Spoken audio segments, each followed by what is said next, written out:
Hello friends, आज हम देखेंगे एमपी जीके के इम्पोर्टेंट क्वेश्चन। मध्य प्रदेश का उत्तरी जिला कौन सा है? ऑप्शन दिए हुए हैं विदिशा, अलीराजपुर, सीहोर, भिंड। तो इसका आंसर आ जाएगा मध्य प्रदेश का उत्तरी जिला है भिंड। भिंड मध्य प्रदेश का सबसे उत्तरी जिला है। मध्य प्रदेश का भिंड जिला भौगोलिक रूप से बीहड़, उपजाऊ जमीन और घने जंगलों के लिए जाना जाता है। भिंड मध्य भारत के 16 जिलों में से एक था, जिसका गठन 28 मई 1948 को हुआ था। इसके बाद राज्यों के पुनर्गठन के पश्चात नवंबर 1956 को भिंड जिला नए मध्य प्रदेश का हिस्सा बन गया। ओके, नेक्स्ट क्वेश्चन है सेंट्रल प्रोविंस की स्थापना कब की गई थी? इसका आंसर आ जाएगा सेंट्रल प्रोविंस की स्थापना 1861 में की गई थी, जबकि बरार की स्थापना कब की गई थी? 1933 में की गई थी और बाद में यह क्षेत्र सेंट्रल प्रोविंस एंड बरार के नाम से जाना गया। नेक्स्ट क्वेश्चन है दीन बंधु अभियान मध्य प्रदेश के किस संभाग से संबंधित है? जो दीन बंधु अभियान है मध्य प्रदेश के किस संभाग से संबंधित है? तो इसका आंसर आ जाएगा इंदौर संभाग से। फुटपाथ पर रहने वाले और भिक्षुकों के पुनर्वास के लिए इंदौर संभाग ने दीन बंधु अभियान शुरू किया था। किसने दीन बंधु अभियान शुरू किया था? इंदौर संभाग ने। ये क्वेश्चन बार बार पूछा जाता है कंपटीशन एग्जाम में। ओके, नेक्स्ट क्वेश्चन देखेंगे अब हम। होलिया डोरस मध्य प्रदेश के किस वंश के राजा के दरबार में उपस्थित हुआ? तो इसका आंसर आ जाएगा सुंग वंश। एंटियाल किट्स का राजदूत होलियोडोरस सुंग वंश के राजा भागभद्र के 14वें वर्ष में उसके विदिशा स्थित दरबार में उपस्थित हुआ था। होलियोडोरस ने विदिशा में ही गरुड़ स्तंभ की स्थापना की थी। जो होलियोडोरस है उसने विदिशा में कौन से स्तंभ की स्थापना की थी? गरुड़ स्तंभ की स्थापना की गई थी। और किसके दरबार में उपस्थित हुआ था? ये किस वंश के राजा के दरबार में उपस्थित हुआ था? तो सुंग वंश के राजा के दरबार में उपस्थित हुआ था। नेक्स्ट क्वेश्चन है गरुड़ किस वंश का राजकीय चिन्ह था? क्या है क्वेश्चन? गरुड़ किस वंश का राजकीय चिन्ह था? तो आंसर क्या आ जाएगा? गुप्त वंश। गरुड़ गुप्त वंश का राजकीय चिन्ह था। यह बात गुप्त काल के शिलालेखों व स्तंभ अभिलेखों के साथ ही ऐरण सागर के सिक्कों पर सिंह व गरुड़ का चित्र बने होने से भी स्पष्ट होती है। सिक्कों पर किसका चिन्ह बने थे? सिंह व गरुड़ का चित्र बने थे। उससे क्या होता है? स्पष्ट होता है कि गरुड़ गुप्त वंश का राजकीय चिन्ह था। Okay, next question. Madhya Pradesh में प्रागैतिहासिक शिलाचित्र कहाँ पर पाए जाते हैं? इसका आंसर आ जाएगा भीम बैटिका। मध्य प्रदेश के भीम बैटिका नामक पुरास्थल से बीएस वाकड़कर महोदय ने भारी मात्रा में शैलचित्र प्राप्त किए। उनमें से अधिकांश शैलचित्र मध्य पाषाण कालीन है। ओके, नेक्स्ट क्वेश्चन देखेंगे हम। प्राचीन ग्रंथों के अनुसार रेवा नर्मदा का विवाह हुआ था। तो इसका आंसर आ जाएगा पुरुकुत्स। प्राचीन ग्रंथानुसार नाग कुमारी रेवा नर्मदा का विवाह इक्ष्वाकु वंश के राजा पुरुकुत्स के साथ हुआ था। पुरुकुत्स ने ही रेवा का नाम नर्मदा रखा था। तो नर्मदा का नाम किसने रखा था? पुरुकुत्स ने। पहले क्या नाम था? रेवा नाम था। ओके, नेक्स्ट क्वेश्चन है महमूद गजनवी ने किस सन में ग्वालियर पर आक्रमण किया था? तो महमूद गजनवी ने सन 1021 ईसा में ग्वालियर पर आक्रमण किया था। उसने भारत पर कुल 17 बार आक्रमण किया। जो महमूद गजनवी है उसने भारत पर कितने बार आक्रमण किया? ये क्वेश्चन भी पूछा जाता है बार बार। तो 17 बार आक्रमण किया। प्रसिद्ध आक्रमण 1025 ईसा में सोमनाथ मंदिर पर आक्रमण किया था। 1025 ईसा में कहाँ पर आक्रमण किया था? सोमनाथ मंदिर में आक्रमण किया था। नेक्स्ट क्वेश्चन है, झांसी की रानी लक्ष्मीबाई की मृत्यु कहाँ हुई थी? तो झांसी की रानी लक्ष्मीबाई की मृत्यु ग्वालियर में हुई थी। 1858 की क्रांति की महान सेनानी वीरांगना रानी लक्ष्मीबाई झांसी राज्य की शासिका थी। 1858 में अंग्रेजों से लोहा लेते हुए मध्य प्रदेश के ग्वालियर के निकट वीरगति को प्राप्त हुई। कौन? वीरांगना रानी लक्ष्मीबाई। उनकी समाधि ग्वालियर में स्थित है। ये क्वेश्चन पूछ लिया जाता है कि रानी लक्ष्मीबाई की समाधि कहाँ स्थित है, तो इसका आंसर क्या आ जाएगा? ग्वालियर में स्थित है। ओके, नेक्स्ट क्वेश्चन देखेंगे अब हम। मध्य प्रदेश से प्राप्त किस अभिलेख में गुप्त वंश को घटोत्कच वंश कहा जाता है? आंसर आ जाएगा सूपिया। मध्य प्रदेश के रीवा जिले के सूपिया से स्कंदगुप्त के शासनकाल का एक अभिलेख प्राप्त हुआ था। इस अभिलेख में गुप्त वंश को घटोत्कच वंश कहा गया है। नेक्स्ट क्वेश्चन है, किस अमर शहीद ने अदालत में अपना नाम आजाद, पिता का नाम स्वाधीन और घर जेल खाना बताया? तो इसका आंसर आ जाएगा चंद्रशेखर आजाद ने अदालत में अपना नाम आजाद, पिता का नाम स्वाधीन और घर जेल खाना बताया। नेक्स्ट है, होशंग शाह ने किस सदी में मांडू में स्वतंत्र राज्य की स्थापना की? तो इसका आंसर आ जाएगा 14वीं सदी में। होशंग शाह ने 14वीं सदी में मांडू में स्वतंत्र राज्य की स्थापना की। होशंग शाह ने चित्तौड़ विजय किया तथा इस उपलक्ष्य में उसने एक विजय स्तंभ बनवाया। किसने? होशंग शाह ने। नेक्स्ट क्वेश्चन है, किस राजा ने उज्जैन में जंतर मंतर वेधशाला का निर्माण करवाया?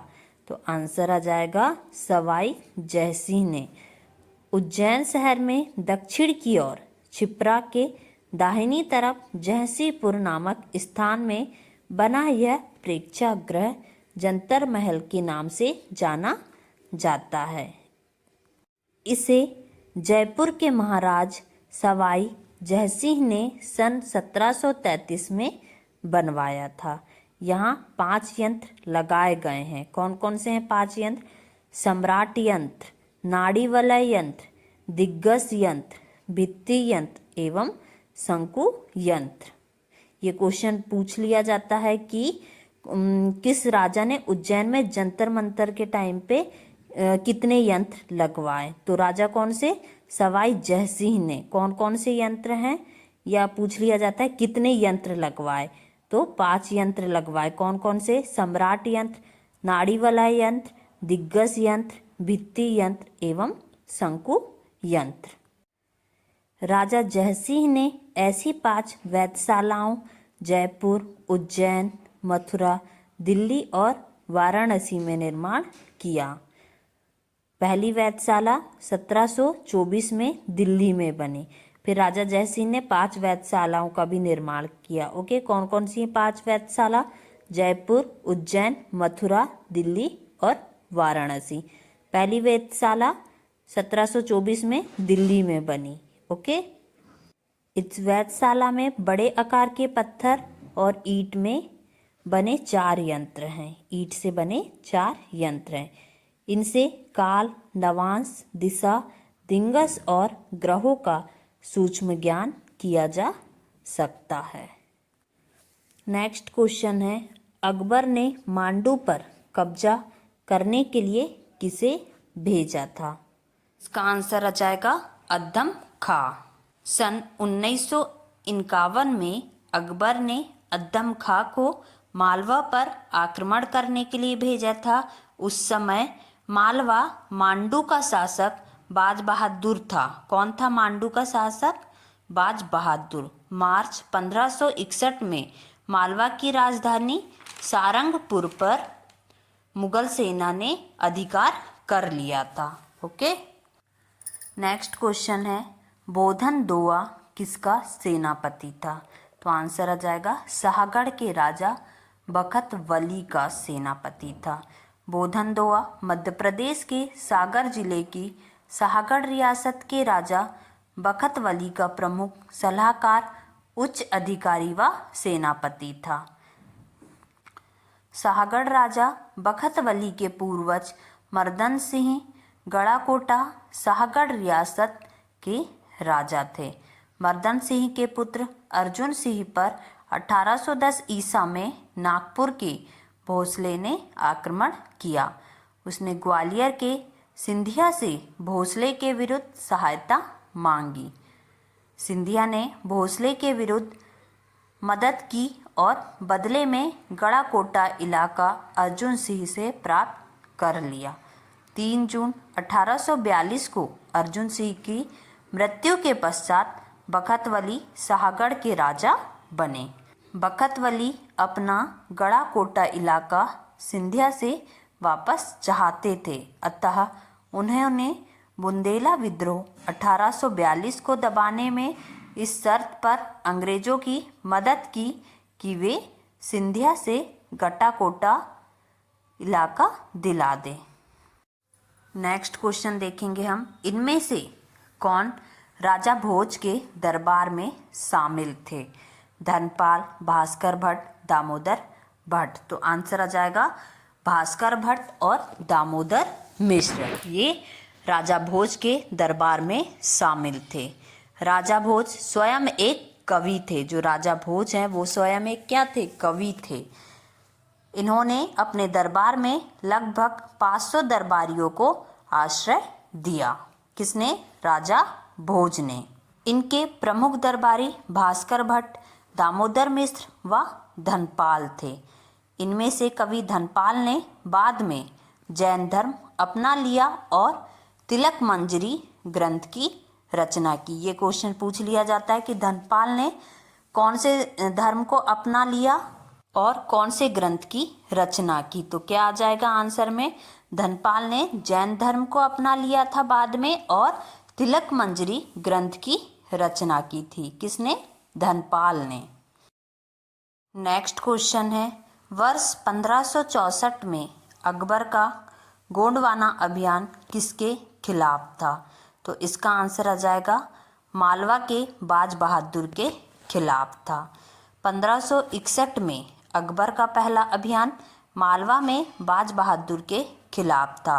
1564 में अकबर ने गोंडवाना अभियान में रानी दुर्गावती के खिलाफ आक्रमण किया और इस सेना का नेतृत्व आसफ खान ने किया। 1601 में अकबर का अंतिम अभियान आसिरगढ़ में मीर बहादुर के खिलाफ था। मीर बहादुर के खिलाफ था। नेक्स्ट क्वेश्चन देखेंगे अब हम, गोंड साहित्य गणेशन परवर्ण किसकी रचना है? तो इसका आंसर आ जाएगा रूपनाथ झा की। गोंड राज्य से संबंधित साहित्यकार और उनकी रचनाएं। रूपनाथ झा गणेशन परवर्ण रचना है। ओके। दामोदर ठाकुर दिव्य निर्णय रचना है। पद्यनाथ भट्टाचार्य दुर्गावती प्रकाश वीर चंपू। भानुदत्त मिश्र रस मंजरी। लक्ष्मी प्रसाद दीक्षित गजेंद्र मोक्ष। ये क्या थे? साहित्यकार और उनकी रचनाएं। ओके। कौन से साहित्यकार और उनकी रचनाएं हैं? गोंड राज्य से संबंधित साहित्यकार और उनकी रचनाएं हैं। नेक्स्ट देखेंगे अब हम आगे क्या है। ओके, आगे देखते हैं हम, लव कुश के वंशज किसे कहा जाता है? तो इसका आंसर आ जाएगा बुंदेला वंश को। बुंदेला वंश अयोध्या के राजा राम के ज्येष्ठ पुत्र लव के वंशज माने जाते हैं। अयोध्या के राजा राम के ज्येष्ठ पुत्र लव के वंशज माने जाते हैं। कालांतर में इसी वंश के वीर बुंदेला ने मऊ महोनी उत्तर प्रदेश को राजधानी बनाकर बुंदेलखंड बुंदेला राज्य का स्थापना किया। कालांतर में इसी वंश के वीर बुंदेला ने मऊ महोनी को राजधानी बनाकर क्या किया? बुंदेलखंड राज्य की स्थापना की थी। नेक्स्ट है तानसेन का मूल नाम क्या था? तो आंसर आ जाएगा तानसेन का मूल नाम रामतनु पांडेय था। तानसेन का जन्म बेहट गांव ग्वालियर में हुआ था और इनका मूल नाम क्या था? रामतनु पांडेय था। तानसेन रीवा के राजा रामचंद्र देव के दरबार में रहते थे।